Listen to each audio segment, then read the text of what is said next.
With me now to go through the papers are the journalist and author Yasmin Alabai-Brown and the anthropologist Mariana Hotter. So welcome back to both of you. Let's get stuck into some more papers. We didn't get through so many in the last hour, so let's try and rattle through a few more now. Marianne, we're kicking off this section with the Sunday Times, aren't we? Their front page story is Sunak's threat to pull UK out of ECHR, the European Court of Human Rights? Yes, that's right. I was thinking it was a commission or court. It's super important for people to know that the ECHR has nothing to do with the European Union. They are separate entities. The fact that it's in Strasbourg is kind of neither here nor there. But what it is a kind of a supranational, so beyond the borders of a national sovereign state. And all the people who basically sign up to the ECHR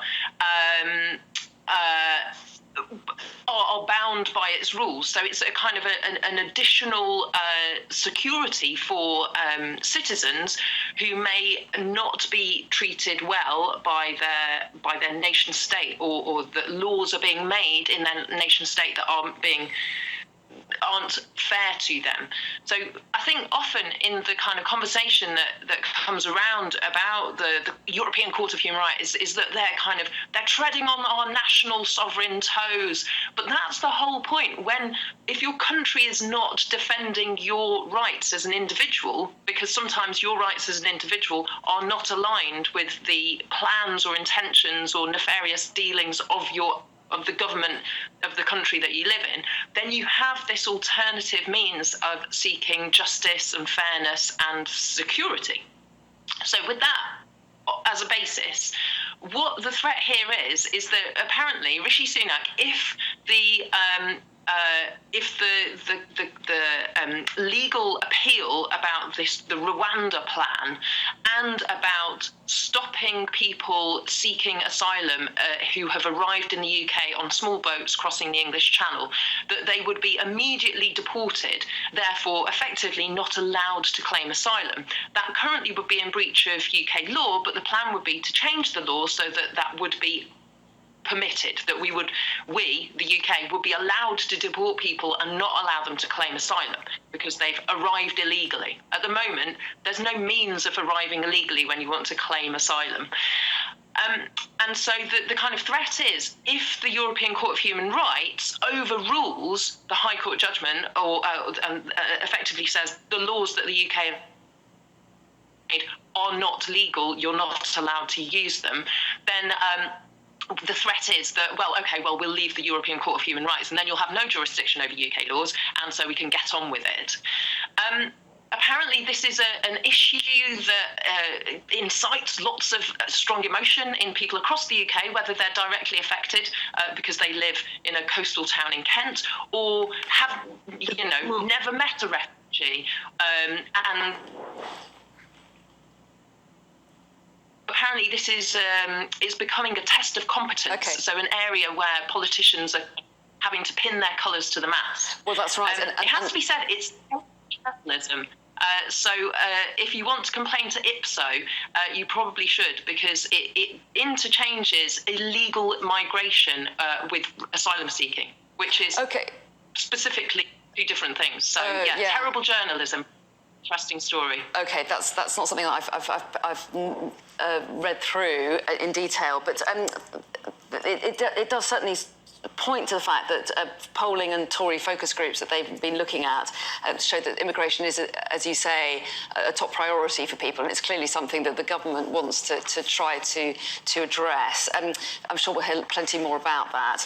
Let's move on, Yasmin, shall we, to the Observer next, and there's an article in here that you wanted to talk about the Church of England and same-sex marriage. Yeah, this is really interesting because I didn't realise that quite a long time ago, the Church of England, being an established church, can opt out of our national laws. And same-sex marriage has been one that, forever has been discussed in the church, and they've never taken any step towards kind of going with the way the laws of the country have gone. And the great kind of change of people's attitudes towards gay people because of the law, partly. The law kind of came before how people began to change that resistance to, it's not marriage. And what's very interesting is that there is now talk. Justin Welby has taken quite a hard line on this, partly because globally, the Church of England, there is a huge amount of prejudice against homosexuality. And he doesn't want the church to split. I think it's inevitable it will, because you can't play to values which are so now alien in our society or in Western societies. So I don't know how far he's prepared to go. This isn't going to go away. And in the same paper, we hear that Sandy Toksvig is kind of starting a campaign to get rid of this idea that there will be bishops who automatically enter, archbishops who enter the House of Lords. Justin Welby says he doesn't, and this really is interesting, he would rather the church was disestablished than go take this step. So I think this is going to be a huge, huge issue. Yeah, it is. I think you're absolutely right. So one to watch. Let's move on to the Sunday Telegraph's front page, shall we, Marianne? We've dealt with the main story, which is Liz Truss, who's written in the paper in the last hour. But let's take a look at the fallout from the shooting down of the Chinese balloon over the US.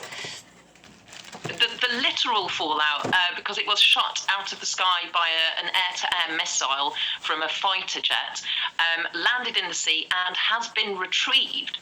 So, I mean, obviously, kind of when we think about a balloon in the sky, you go, oh, that's not very big, is it? It was apparently the size that carrying a very heavy, hundreds of kilos of payload, and so they couldn't shoot it down until it was somewhere safe, because obviously someone on the ground might get killed or a school would get, kind of collapsed or what have you. But because they've retrieved it, now the FBI can do all sorts of tests about whether the Chinese claim that it was just an weather balloon or not is true. Yeah, I mean, it'd be let's be interesting. honest, I think it wasn't a weather balloon. Okay, it would be intriguing to see where that one goes next as well. We are out of time. Marianne, we lost your line a few times. We got the gist of what you said, though. Marianne and Yasmin, thank you.